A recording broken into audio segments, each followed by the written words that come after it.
Els geganters de Terrassa continuen fent campanya per ser escollits Ciutat Gegantera 2010. Aquest cap de setmana han defensat la seva candidatura a Barberà davant les colles del Vallès i acompanyats del regidor de Cultura Amadeu Aguado. El dia abans, divendres, els geganters han estat rebuts per l'alcalde Pere Navarro.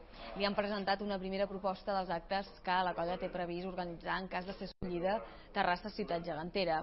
Com a símbol de la implicació i complicitat de la ciutat i del mateix alcalde en aquesta iniciativa de la colla, els geganters de Terrassa han obsequiat Pere Navarro amb una samarreta de la candidatura i material divers de la campanya. L'alcalde també ha confirmat als geganters que defensarà la candidatura terrassenca en persona el dia de l'elecció de la Ciutat Gegantera 2010. Serà el 7 de febrer a Sant Vicenç dels Horts. També opta a aquest reconeixement al municipi usonenc de Manlleu. Uns punts de llibre, del pàrquing, menjador...